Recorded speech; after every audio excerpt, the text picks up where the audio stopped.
The amount of times I've like gone out in my car to IKEA or something and I've thought, I am going to kill a cyclist today. Oh, do you know what we should do? We should... Can we use machine learning to create as an intro? You absolutely can use machine learning to create as an intro on account of the fact that we use machine learning for everything else. So, yeah, I think that would be really relevant. Machine learning to do the transcription, machine learning to do the intro, and also we could use machine learning to write the script of the episode, because it would probably be as coherent as the last word series that I said. The last episode, I wasn't very coherent in some of my words. Yeah, I wasn't either, really. I think you spent about 18 hours editing all of my like word bricks and like and stuff and fillers out of that. It was 15 hours, the last edit. Oh my god. 15 hours in total. That was far more than it needed to be, and it was far tighter in the end than it needed to be, but I was kind of like trying to set a line in the sand. Yeah, where I didn't sound like a complete idiot. I appreciate that. Thank you, by the way. It was a bag of words. That's me. Bag It's a machine learning joke. We'll get to that. Okay, cool. So, I don't actually know like anything at all about machine learning. So, can you give me like a quick intro to what machine learning actually is?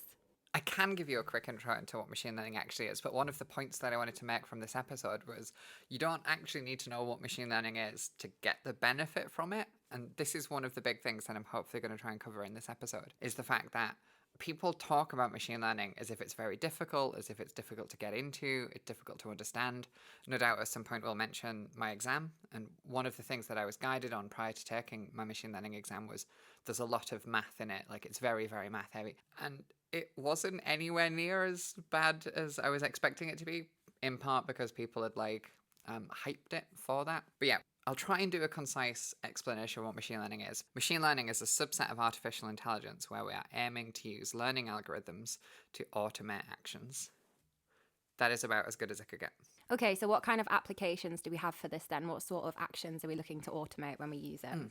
This is the thing, because machine learning is such a broad field now, there's so many different applications that it's difficult to try and group them in one way. I try to think of different ways of kind of summarizing the field of machine learning into like one or two representative examples, and as far as I can see, there really isn't a representative example because the field is so big now. But one of the places I guess we should start the discussion is machine learning is useful for making automated predictions. So if you want a good example of where machine learning could be used, could be something like predicting house prices, where you have existing data and you want to make a prediction from that existing data. Okay, so say on like Rightmove or something, when you're looking for a particular property that you want to buy and it says other houses in this area are worth this much money, is that like an application of that, or is that just drawing a data set and averaging it? It depends, of course, because it could be they are just taking things like the prices on your street that are most recent. So say from this postcode or this general area, what are the last 5 house prices? Take an average of that. That wouldn't be machine learning, that is just an average. But predicting house prices is an example of a problem that is well suited to machine learning. So that's one of the places when you're looking at machine learning, be it like learning how it works, learning what it is, or if you're a business that's looking to gain the benefit of machine learning is, do we have a machine learning problem? Do we have a problem that machine learning is well suited to solve? And I think very often when people look negatively at machine learning, there's a lot of reasons that people look negatively at machine learning, but one of them is the problem that they are trying to solve is not well suited to machine learning. For example, the description that I gave a second ago, making predictions based on prior data, you need prior data, or you need the ability to gather that prior data. So if you don't have it, you have nothing to base the prediction off. So not really great for novel problems then. It depends what you mean entirely by novel problems. There are some problems that machine learning has effectively solved, or certainly made huge grounds towards, that prior to machine learning would have been considered novel problems, and now very, very simple. An example of that would be handwriting recognition. Handwriting recognition is a great problem for machine learning. For one thing, it has that initial step that I said of you need the data. We just get a lot of people to write things, and then you've got a lot of handwriting data, and you can step through that process. Now, I think handwriting recognition, especially on mobile devices, is kind of just known to be a solved problem. Most mobile devices have some kind of handwriting recognition as a feature of them. So I think people would now look at handwriting recognition as not a novel problem. But before machine learning, it would have absolutely been a novel problem. So yeah, it depends a little bit what you mean by that term. Okay. So say like handwriting prediction, do you mean like using the Apple Pencil on an iPad, for example? Yeah. So really any of those systems, and they all work roughly in the same way. But yeah, that is a prime example. On iPads, you can use the Apple Pencil, you can write something, and then either it can save effectively a vector of what you've written, or it can convert that into text. So when I say handwriting recognition, that's what I mean. You're writing something by hand, and then the computer is turning that into typed text. And how well does that typically work? Do you have any kind of biases in the data sets? Is there any issues with like reliability of data? No, it works perfectly. What are you, what are you getting at?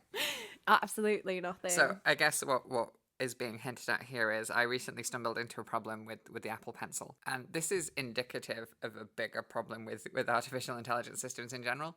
And it's like a whole tangent we could go down in terms of like I have RSI, and one of the ways that I manage having RSI is using inputs other than a keyboard. So the Apple Pencil is great for that because it allows me not to make the problems I have with my fingers worse. And I use the Apple Pencil, and I'm very sorry to anybody who's on Android, but the entire ecosystem in this room, it's all Apple, so I use the Apple Pencil. Other pencils do exist. I use the Apple Pencil. I use it all the time, and I use it at least a couple of hours every day, and I have very, very few problems with it. But recently, I had an interesting problem, which to me is kind of, whilst I don't know, because I don't know the back-end systems that Apple use, it looks very much to me like a machine learning problem that's called overfitting. So we can get into what that is in a second, but in short, I can try to write a certain word, and my Apple Pencil will absolutely never recognize the word that I'm trying to write. It always recognizes a different word. And I got very frustrated at this, and I made a 48-second video of me just trying to write this word, and the Apple Pencil continuously failing to recognize it. And I posted that to Twitter, because that's where you put all of your frantic videos and internet rants. And the thing with that was an awful lot of people would jump on that immediately and be like, oh, artificial intelligence is useless. Oh, they said machine learning was going to take over the world, and look at how it fails. The word that I was trying to write was the French word for yes, oui. So OUI. And the Apple Pencil was always picking up QUI. And we'll get into like what that might be and what overfitting is in a second. But it looked funny. And it looked funny in that kind of 48-second snippet that I'd posted. And I think the big thing that it misses is I have used the Apple Pencil for hundreds of hours and don't have these problems. But as soon as there is any issue, it's like, oh, artificial intelligence is useless. And I think that's something that we very, very commonly see with artificial intelligence systems, where if it makes any mistake, people then say, oh, it's useless and we should throw it out. Even if it's been operating suitably for a long time, or if it's been even operating better than a human could operate, people will ignore all of that prior evidence and just say, oh, it's useless. I think a lot of that is about marketing in technology, to be fair. Like, you always get kind of a new concept that comes along, and then people lose interest in whatever the previous hot topic or big thing was. And I think in recent years, it was kind of machine learning and artificial intelligence, particularly in things like antivirus software. And then people kind of ditched that and jumped on the blockchain train. So, Yeah. yeah, I think people are quite quick to kind of throw the towel in when I think something's flawed. I think this is the same problem, though, where people ascribe to sentences meanings other than are included in the words of the sentence. So a product vendor might say, we use artificial intelligence, which might be true. If they're using machine learning is a subset of artificial intelligence. It can be true that they are using artificial intelligence. But some people will see that marketing material and jump on it and say, oh, but artificial intelligence doesn't exist, assigning a different definition to that word than was intended. Or they will talk about it as if like, oh, there's no such thing as a generalized intelligence. And it's like, that's not what that marketing material is saying. They're literally just saying that they're using artificial intelligence in the same sense that I'm sure the Apple Pencil is. A software product that I work on uses machine learning in the back end. We don't ever shout about that. We don't ever really talk about the way the machine learning works. Not because of any like intellectual property reasons or anything like that, but anytime you mention machine learning, people immediately throw the product out and say, oh, this is useless. It's got this fake artificial intelligence thing in it. They think they've built androids that have generalized intelligence. It's like, no, we just use machine learning in the back end. It's actually really good. Well, what do you use it for? Yeah, so we have a huge amount of, I guess I should start at the beginning. What is the software product? It's a vulnerability management platform, right? So we have data about vulnerabilities that we've discovered, and we have data about systems that we are working on. And one of the things that we might want to do is predict changes in those systems. So you could imagine, for example, if you're monitoring many tens of thousands of systems and you want to know, have any of those systems changed? That vague definition can be difficult to work with. And also having a human step through all of those many tens of thousands of systems to individually check if any system has changed can be difficult. But if you have a huge amount of data of what that system looked like previously, and you feed that into a learning algorithm, that learning algorithm is able to make predictions based on new data it gets, it might be able to predict that a system has changed. If a system has changed, its security stance might have changed. So that could be an indicator that you want to assign a human to that to then take a look at it. So that's one of the things. Or if you have found a vulnerability in a system and you know an awful lot about this specific system's configuration, you might want to look through the data set of all of the other systems that you're monitoring and say, are there any systems in here that are similar? This is a categorization problem. It's different, but still a machine learning problem. Machine learning can be very good at that as well. Show me things that are similar to this example that I've got here. So we use machine learning for that stuff. But yeah, very often if any product dares mention artificial intelligence or machine learning, people throw the marketing material out saying, this problem of, oh, they're pretending they've invented generalized intelligence. It's like, no, we're just using a learning algorithm. That's it.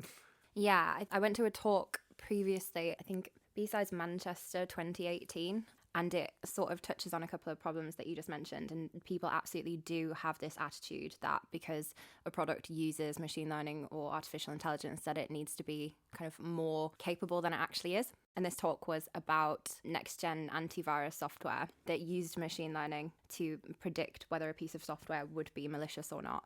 And effectively, somebody had managed to circumvent this software by just feeding it bad data for training purposes, which completely broke the software.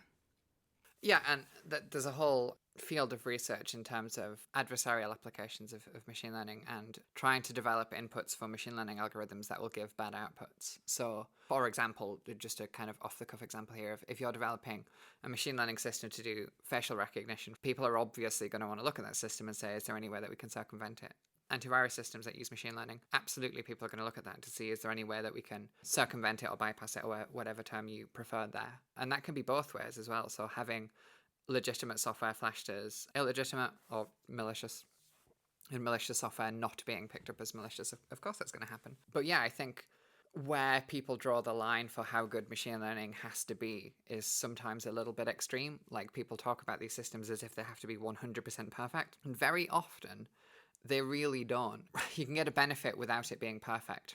I think one of the things, like, I'd love to talk about our transcription from the podcast of how we put the transcriptions together, but I want to pause that for a second and give you a really good example that I think people will disagree with, and reasonable adults can disagree, but it's a really good example of this problem.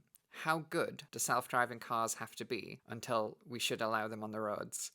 Now, what I would say as an opening proposition, I'm not saying this is my opinion, but as an opening proposition, if you were to say machine learning, or rather self-driving cars have to be as good as humans to be allowed on the road, that sounds on the face of it to be a sensible statement.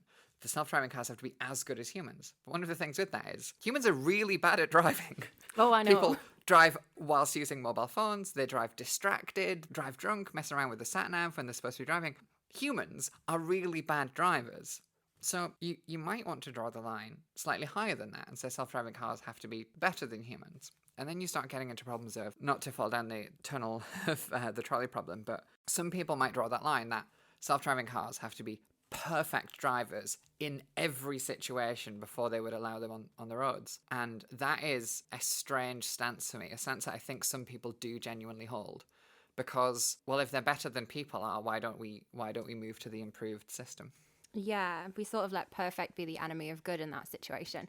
I think what I would do with that sort of problem is maybe plot sort of like quality of drivers generally, like a graph, maybe plot car accidents or like fatalities or anything. Discard for any data that was caused by someone, say, being distracted while they were driving or driving drunk or tired or something, because that would probably get rid of the vast majority of accidents. And then you would end up with, broadly speaking, a barometer of what good would be for a self-driving car that is as safe as a normal, like, safe driver who wouldn't drive kind of drunk or distracted or mess with their phone while they're in the car or something. And I think that would be a pretty good bar to set. It sort of, I guess, discards all of the bad data. The problem with that in terms of a machine learning problem would be, how do you gather that data, and who is in charge of discarding, oh, that one doesn't count because it was a drunk driver, or that one doesn't count because it was a distracted driver, and those kinds of things. Also, that might be possibly the wrong problem to solve, because if you were to think of self-driving cars as replacements, and if you were to say, this person has gone to a bar and has gotten drunk, would we prefer them to drive themselves home, or if their car was a self-driving car? I think in that situation where you're saying self-driving cars have parity with humans, they're as bad as the average human, you would prefer them to have a self-driving car, because in that situation, for that isolated incident, that person is probably going to crash. Yeah, sure. So one of the ways of doing that can be effectively accidents per mile, or I guess maybe that should be miles per accident, but you get the point that I'm looking at here, is in terms of, on average, how many miles can a person drive without having an accident? And some people have several a year, and some people can drive for a decade and have none. But on average, how many miles does the average person do before they have an accident? And then compare that to self-driving cars in terms of how many miles do they get through without having an accident. And in many instances, self-driving cars are already beating humans. Of course, in part this is marketing, and in part this is selected data. Because we don't have level 5 self-driving cars, they can't drive in every instance. But where we have things like cars that can drive themselves on the motorway or on the highway, cars that can park themselves, those kinds of things, even that's beneficial. You know, I'm not saying that we should aim to have a perfect self-driving car that can drive in every instance before we allow them on the roads. Even just, hey, I'm not very good at parking, my car can park itself. That's an improvement. We should look to allow those kinds of things. Yeah, I think it solves an accessibility issue as well for people who wouldn't be able to drive otherwise, or who have mobility problems. It makes it a little bit easier for them to kind of get around, I guess. So yeah, and the example that you gave before about, you know, if somebody had gotten drunk and had a self-driving car, would we prefer their car to be self-driving and for that to be how they got home? Yeah, this is one of the problems. So of course, we're selecting data here, so you have chosen data bias, because, of course, somebody could equally pick a situation in which a self-driving car might misbehave and then say, well, in this instance, what would you prefer? So, for example, a truck is driving down the road, and the load that truck is carrying is traffic lights, and the self-driving car that is following that car full of traffic lights is going absolutely mental because it thinks there's 11 traffic lights in front of it and it doesn't know what to do. Was that a real example? Because I think I saw that like on Twitter a couple of months ago. There's been several examples of this, and we definitely should get into the kinds of problems that can occur with machine learning. But yeah, we've seen self-driving cars, naming no particular brand, that have detected the moon as an amber traffic light. We've had them following cars whose load is traffic lights, getting confused at how many traffic lights there are in front of it. We have things like coloured lights on the street, so maybe a green light or a red light just outside of a store that it has interpreted as a traffic light. You definitely can select problems like that. And you also have training set bias in terms of, if you don't teach the system, or if you don't, more accurately, supply it training data so that it can learn about a feature, it will not know about that feature. For example, if you do not teach your self-driving car what a cycle lane is, you'll have problems the first time it comes across a cycle lane, as one naming no brands self-driving car manufacturer found. Yeah, Uber makes self-driving cars. Uber do make self-driving cars. Oh. Yeah, this is one of the things. So who are the biggest manufacturers of self-driving cars? Google, Uber, Tesla. Not necessarily the brands that people expect. I didn't actually know there was a Google car. There'll be some pedants in the audience, no doubt, who will say, it's not Google, it's an Alphabet subsidiary. And yeah, fine. It's the Google mothership. Pedants. She said pedants, not peasants. I'm not sure I did. It's Waymo is Google's. So Waymo is the name of the brand. I'll have to have a look. Not that I want a self-driving car. Not one that drives into cyclists. I don't really like cyclists. I recently moved to London and I've had to drive in London a couple of times, and I just, like, cyclists outside London seem to be like reasonably compass mentis and like know what they're doing and have like a sense of danger and self-preservation. London, absolutely not. No, crazy. The amount of times I've like gone out in my car to IKEA or something and I've thought, I am going to kill a cyclist today and it's going to be completely an accident, but I just can't do anything about it because they drive like they're crazy. It's just the reg. You can't contain yourself. Me? I'm a really calm person. I think something I want to get on the record as well is I am not an advocate for self-driving cars. I am a machine learning advocate, and self-driving cars just seems to be the go-to example of kind of like everyday applications of machine learning that people are familiar with. But really that's only because it's big and like attention grabbing, because you could look at something like captures as being a system inherently tied to machine learning in several different ways that people bump into all the time. So how does that work? Captures, there's a lot of different systems. What we're looking at here is an anti-automation protection, so where you want to set up a system that cannot be automated. So a simple example of that might be something like a login form. You don't want people to be able to automate the login process because you might be trying to protect against something like brute force attacks. That's one of the ways of doing that. There's other protections, rate limiting, count lockout, all of those kinds of things, but one of them is anti-automation. And you might try and develop a system that humans can easily complete, but that computers can't, with the intention of therefore blocking automated access. That is a harder problem than it seems. And we can talk about the technical side of it, but you actually mentioned earlier the problem that I see with things like captures in many instances, and that is accessibility. If you have a system that is designed to keep computers out, or I guess more accurately designed to be easy for humans to interface with, but difficult for computers to interface with, which humans? The most, I think when people think of captures, what they think of is the swirly text one where it says, type the letters in the box and the letters have been obscured in some way, italicized, changed in colors, maybe there's something overlaying them to obfuscate them, different lines through them, that kind of thing. Originally, that was a difficult problem for computers to solve, optical character recognition. It can also be very difficult for somebody who's maybe using a screen reader or who has sight issues, those kinds of things, from accessing. So yeah, that's a whole different side of machine learning, is actually where it's an accessibility problem. So are there different kinds of machine learning? There are. We should probably finish off different kinds of captures first as well, and then I'll go on to different kinds of machine learning.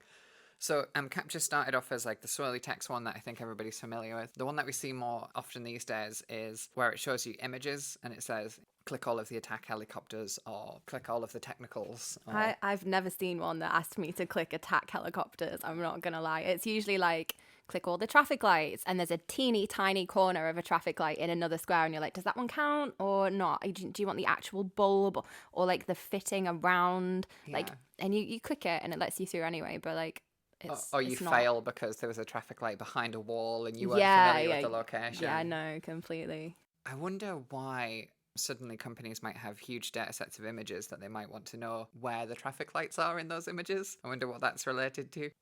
So yeah, Go ahead. Okay, you're gonna have to cut this out. But do you remember the thingy before where you said that there was like American military bases in Russia? We can talk about that. So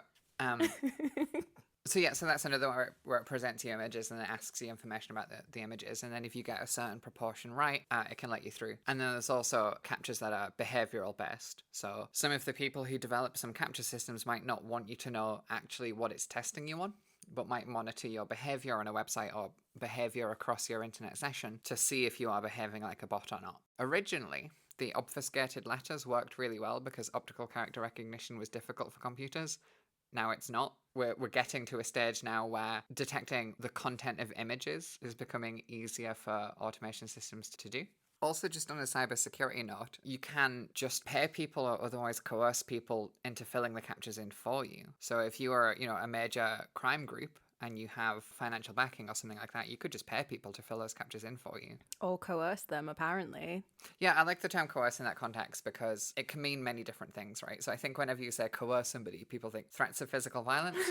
No, not necessarily. I can give you an example that might be... Would it be physically re-educate? Physically re-educate, no.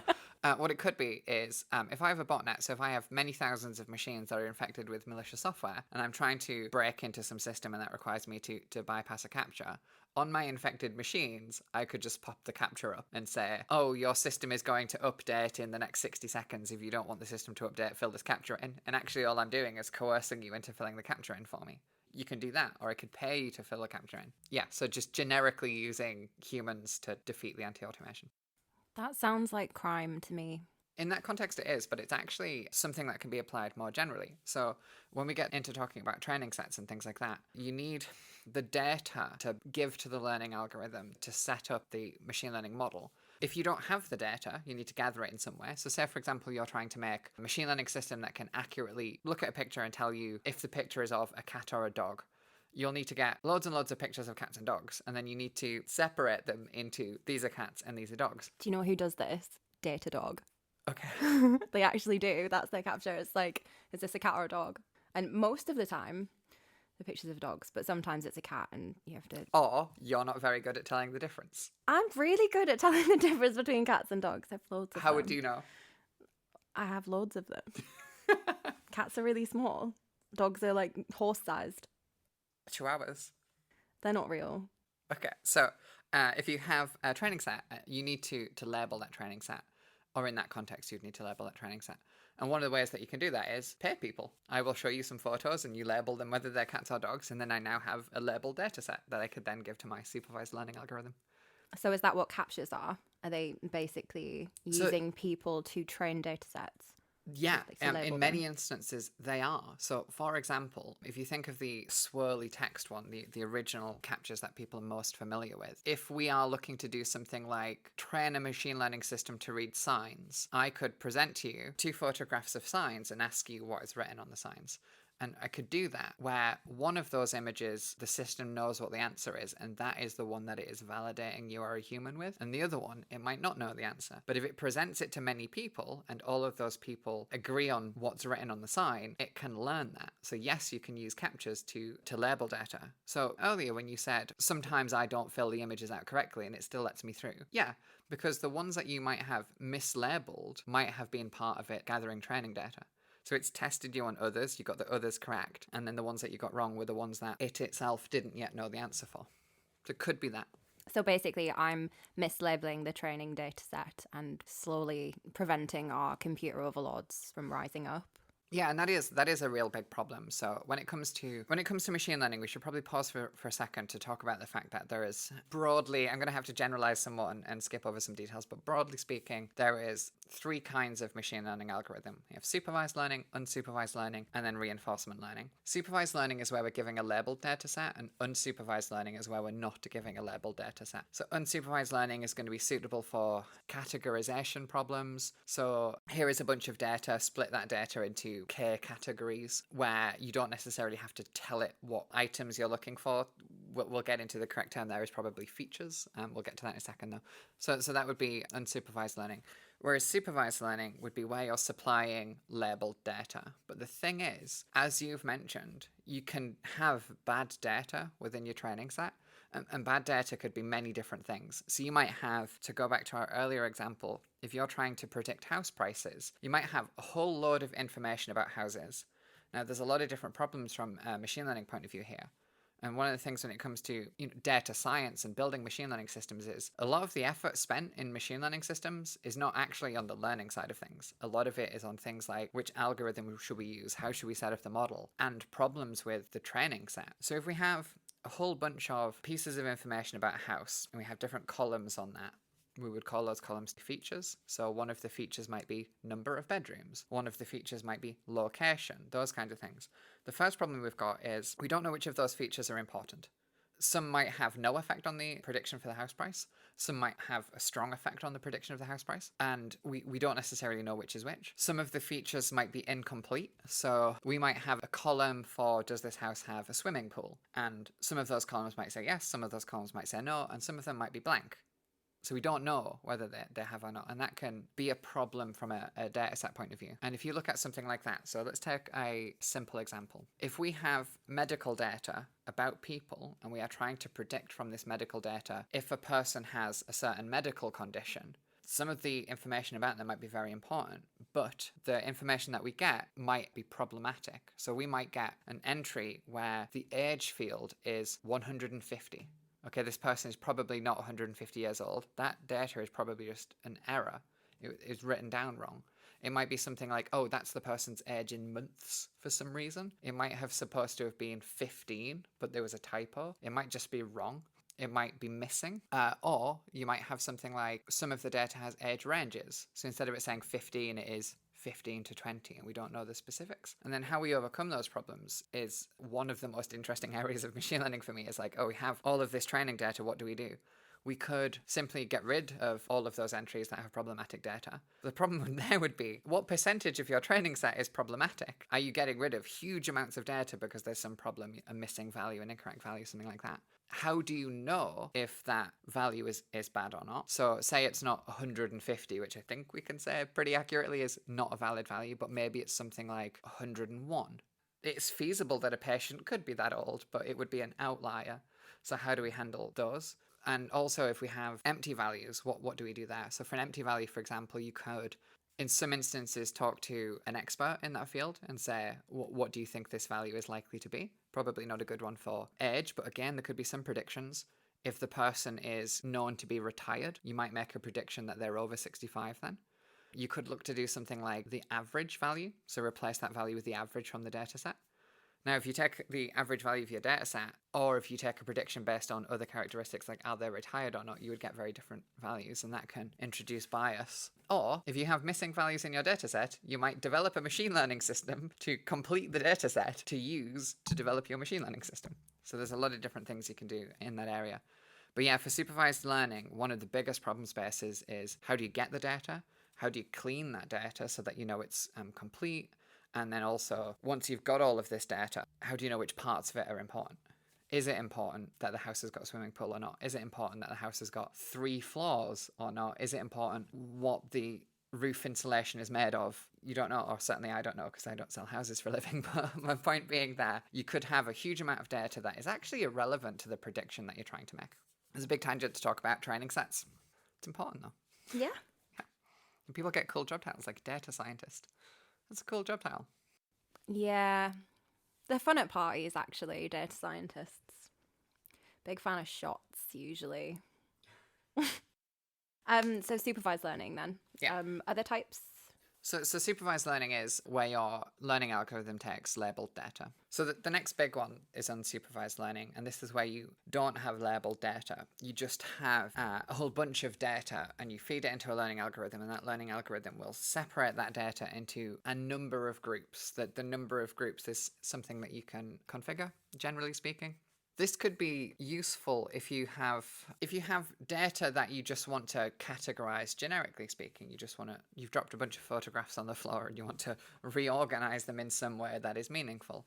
The problem with that is categorization systems like this, you're not necessarily telling the system how you would like it to categorize. It's just going to do it depending on the specifics of the algorithm, and that can lead to some interesting problems. One example of machine learning systems making useless predictions that I can think of was a story that I read a long time ago where allegedly, and I haven't looked into this, I don't know if it's true or not, but it was just, I think, a good example of this kind of problem. Allegedly, the US military wanted to be able to develop a system that they could supply photographs to, and that system would make predictions as to whether that photograph contained Russian missile silos or not. So the idea being that they could scan over Russia and they could take loads and loads of photos of Russia, feed it into a system, and the system would tell them whether a missile silo was there. That sounds like a really good machine learning problem, especially if you look at some of the problems that we've been talking about. So, we're talking about if I give you a photograph, can you tell me if it's a cat or a dog? We're doing the same thing here. If I give you a photograph, can you tell me if there's a missile silo there? The problem is the data that you supply, how you clean that data, the specifics of the algorithm, the specifics of how the model is set up is really, really important. And if you either don't put the effort in or make some bad choices along the way, you can get unpredictable results out. The story goes that the US military spent however many tens of millions of dollars allegedly on developing this system. The idea being that they want to then be able to supply a photograph of Russia where they don't know if there's a missile base there or not, or ideally not one, but tens of thousands of photographs of Russia and have the system predict whether there is a missile base there or not. And in actuality, what the system predicted was whether or not it was a photograph of America. And that was what the system had been tailored to learn unintentionally. So they gave it all of these photographs, and I'm sure there's some technical reason, like perhaps the colours in the image were very slightly different because the angle of the satellite, it was passing through a different amount of atmosphere or something like that. Or maybe it was a lens effect due to angles. Maybe it was just that all of the pictures of America had missile bases in and all of the pictures of ground were actually from Canada. Yeah, maybe something like that. Yeah, the training set was bad in that instance. Is I'm sure what the problem is. So that's the kind of thing that I was trying to build up to there. Where when you're building systems to categorize data, you're not necessarily going to get out what you want from that system if you make poor choices or if you have a biased training set. So I guess the kind of problem that you want to solve, you need to establish first what sort of approach you want to take and which kind of machine learning you want to employ for that. Otherwise, you could end up with it solving a different problem or approaching it in the wrong way because you've not been specific enough with your query. It's deeper than that. So I gave some examples of where the training data can just be wrong, missing values, incorrect values, typos, those kinds of things. But you can also have it where the training set data is completely correct and completely valid, but not in a format that's appropriate for the machine learning algorithm. So, for example, if we are predicting salaries and we have a whole bunch of information about people who work in the industry and we want to supply that to a system that can detect salaries, one of the things that you would presume, no doubt, is an important feature, an important piece of data, a category of data, would be job title. But the algorithm is unlikely to know what a job title means. If you have junior consultant, senior principal, director of, vice president of, the algorithm wouldn't inherently know what that is. So you would have to prepare that data in some way. So that brings us on to ordinal and nominal data. So ordinal is data that has an order, and nominal is just data that is a name of something that is not inherently ordered. What state are you from is nominal. There's no inherent order between, Ohio and Idaho. Why are we American now? Well, what I was wondering there is whether the audience would immediately jump on, oh, of course, Ohio is better, or whichever. I was also incredibly worried that I wouldn't off the cuff be able to name more than 2 states. So maybe we should have picked counties. The reason that I didn't pick counties is English counties sometimes have very strange names, and I thought that might confuse the audience. It's also because one time Holly and I had a draw the world from memory competition, and I was pretty sure she made up a bunch of countries that I'd never heard of.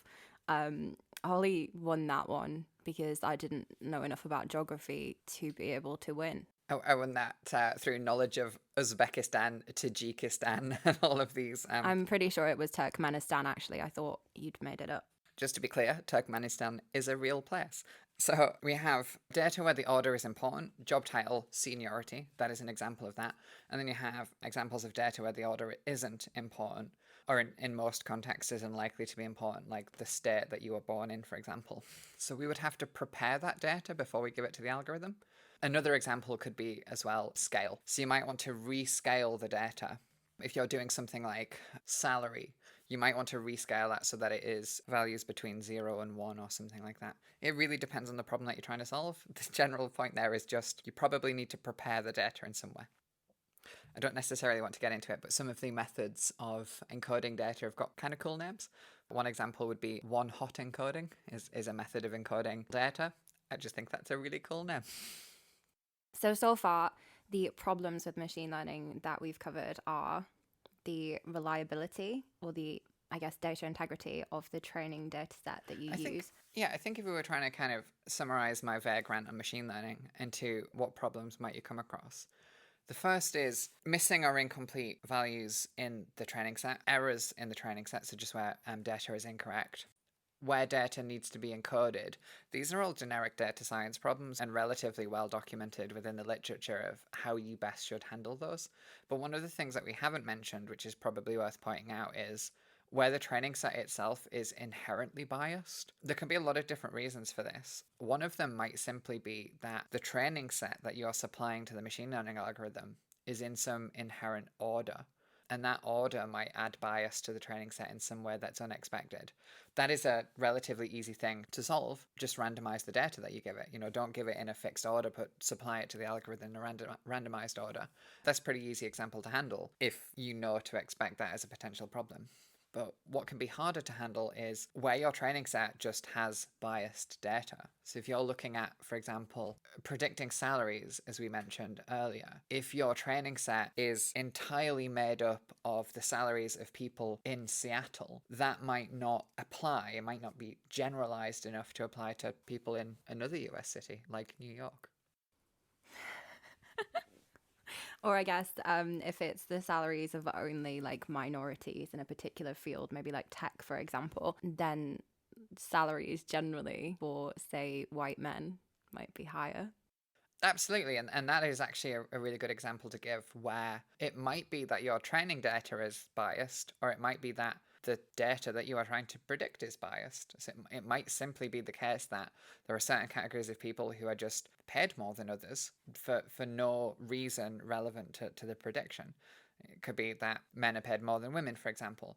Handling that within the machine learning algorithm would be important. In the very least, it would be important to ensure that the training set was representative of the system that you're trying to predict. So if your training set is entirely made up of male salaries, it's not going to predict female salaries accurately because there is an issue in the system that your training set doesn't account for. I guess another example of this that you mentioned was Face ID on iPhones. Yeah, Face ID, or really any kind of system like that, is a really good example. There was a certain digital camera many years ago now, which was the first example that I saw of this, where the digital camera was using facial recognition. There's a lot of reasons why a digital camera might want to use facial recognition. It might be a part of its autofocus system, or it might be something like if it detects a face within the photograph, it puts the camera into portrait mode instead of landscape mode automatically. I've seen cameras before where when you smile, they will take the photograph automatically and those kinds of things. There's a lot of different reasons behind why a system might have facial recognition built into it. The problem there could be, is your training set representative of your user base? So if your training data is photographs of your employees and you're a US-based company, there might be bias within your employees that isn't representative of your user base. So for example, you get a whole bunch of people in San Francisco and take photographs of them and then use that as the training set for your facial recognition system. And then you sell those cameras in China. You might have issues there with training set bias because your user base is not represented within the training set. This leads on to definitions that are worth mentioning, which is overfitting and underfitting. Overfitting would be the learning would perform very well in your training set, but not very well on your production data set. I'll give you an example. So earlier we mentioned my woes with the Apple Pencil, and I thought that the Apple Pencil problem, it struck me as an overfitting problem, and the reason for that was the word that I was trying to write was OUI. Now, in English, OUI is not a common series of letters, and certainly at the beginning of a word, I couldn't think of an English word off the top of my head that begins OUI. But there's many words that I could think of the top of my head, English words that begin QU or even QUI. So if the system is doing handwriting recognition and it has been trained against a corpus of English words, or if it's trained against sets of people's handwriting who are writing in English, it might perform very well. And then when you write in a different language, it might not perform as well because there might be character sequences that it doesn't recognize, or even more directly, there might be literal characters that it doesn't recognize. You know, does the system know about accents? Does the system know about non-English alphabet letters? Those kinds of things. So yeah, the problem that I had with the Apple Pencil, it could well be overfitting, where it is presuming that OU is unlikely, but QU is very likely. So it's presuming it's going to be QU, when it wasn't. I still feel like this is going a little bit better than the last episode where you kind of put me on the spot and asked me a bunch of questions about chaos engineering, and I was like, oh no, my show notes are terrible. This is the funny thing, because we prepare like, oh, what are the things that we want to talk about, and all of the things that I want to talk about are just like, oh, I have RSI, we should probably talk about that, it's quite an interesting topic. And then what we actually get into is, no, allow me to explain to you what overfitting is. I mean, there are worse things. No, I'm not bad at French. Apple is bad at reading French. I asked Siri if she understood French once, and she did not, because she was set up in English. And I feel like that's like an interesting feature that they should introduce, like to be able to switch between languages without having to go into your settings and change the language that it's in. So this is one of the things actually that I don't know how Android handles this because I've only used it on the iPhone, but when you're writing, I very often will swap between English and French whilst writing. So I do that a lot, and I find that things like autocorrect work very well, where it seems to realize that you've swapped language and it kind of catches up with you very, very quickly. So that's good. But then I found that the handwriting recognition didn't seem to work very well at all with French. Some of the problems that I had with the handwriting recognition, you could kind of see what the problem is. If you imagine, so I write J apostrophe, J'écris. J'écris. So if you take the French phrase I write, J apostrophe, the problem is I don't dot my J's. So when I write it by hand, I have a J without a dot above it and then an apostrophe. Oh, is that how you write? I always put like a little line across the top of mine, like a T. Like, Oh, okay. But yeah, you can see the point that because I don't do that, so I just have the lower body of the J, and then I have an apostrophe next to it. You can see how the system might get confused by that because is that an apostrophe or is it the dot above the J? And again, that can lead to a problem where, based on its training set, it almost always sees the J character have something above it. So it might presume or it might have stronger confidence that, oh, that must be the dot above the J. When in actuality, I don't do that. But I acknowledge that most people probably do either cross the J or dot the J, but I don't. So you have problems like that as well, where does the training set represent the user base? Is that the same problem? yeah. So I guess in that situation, you would end up with a grammatical error, or it might correct to a completely different word. So in most instances for that example, it just ignored the apostrophe. That was just what it was doing. It was leaning in that direction that must be the dot above the J. This person must have just written this word. Because handwriting recognition, of course, is like you don't want it necessarily to correct you too much because I might be purposely writing a misspelled word or a foreign word, a word that's just not within its dictionary. Oh, one of the things I wanted to talk about just before we close out was my machine learning exam. So I recently passed the AWS machine learning certification. We should probably do an episode at some point about my experiences with certifications because I think my experiences with certifications makes you angry. It does a little bit, but I approach certifications differently now. I used to when I was younger, and we hung out a lot more. You would do this thing that really irritated me where you'd be like, oh, I've got a week off, I'm going to do an exam. And you would do your exam and get a certification. And I used to get really stressed about exams. And therefore, it would stress me out that was how you approached them. It was kind of seat of your pants, like on the fly stuff. And I couldn't empathize at all. But then I started working in security while doing a master's degree. And last year, kind of end of the year, like maybe September, October time, I had to take some leave from work and we were in lockdown. So there was nothing I could do. And I absolutely was not going to sit at home for a week with nothing to do in lockdown by myself. So I did an AWS exam and I felt like I understood you a little bit more then.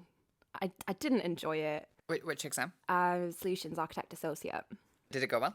Yeah, I passed it. I'm going to do my security specialty kind of later this year now.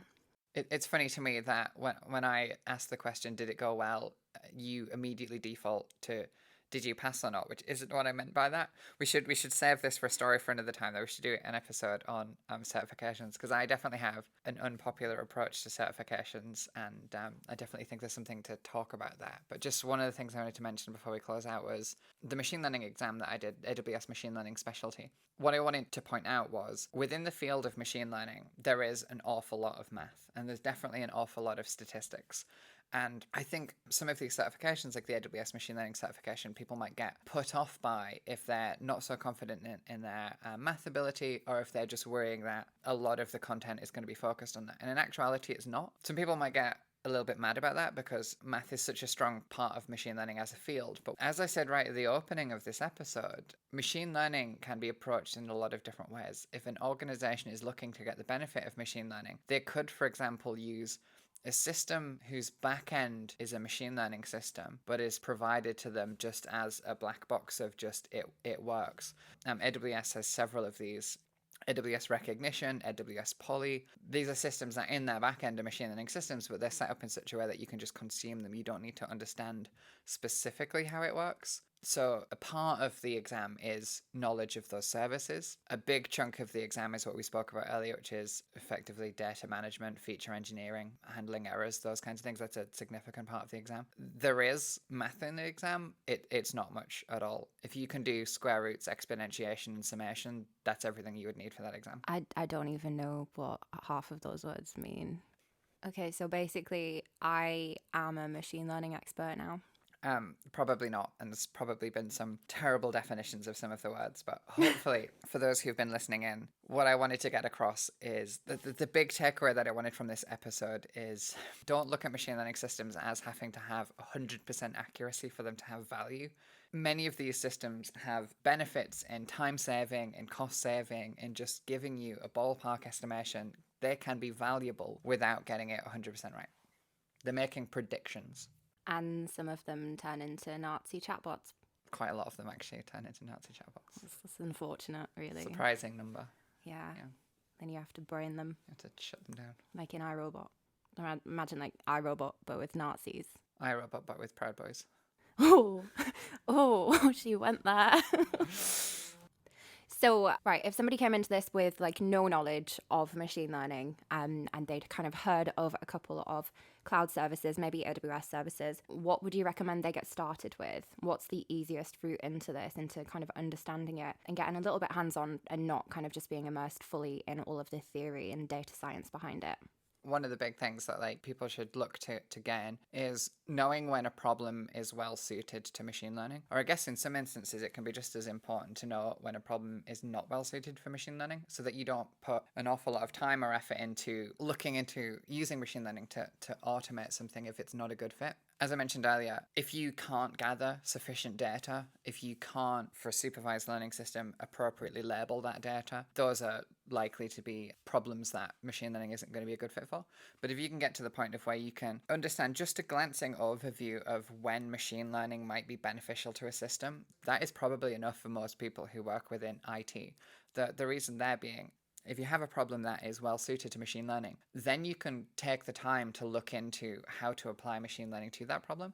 Because as we've talked about, there's lots of different situations where machine learning would be very different. Predicting house prices or recognizing the content of images are two very different problems. So the amount of knowledge that you would need in that area, if you're looking to predict prices of houses, predict salaries, those kinds of things, if you have a regression problem, knowing how convolutional neural networks work might not be beneficial to you in that problem. So what's a convolutional neural network? What is that? So there's convolutional neural networks, there's recurrent neural networks. There's the whole area of deep learning that I've successfully managed to navigate you around until the end of this episode. So we will have to do a part 2 specifically on deep learning and neural networks in general. But yeah, if people are looking at this episode just as a how to get started in machine learning, the thing that I would look for is what makes a good machine learning problem and some of the terminology. So I've been using terms like feature when I mean like category of data. Or bug? She's just looking at me like I've got two heads. Yeah. For anybody listening. So just picking up the terminology and picking up the different areas would probably be enough. Convolutional.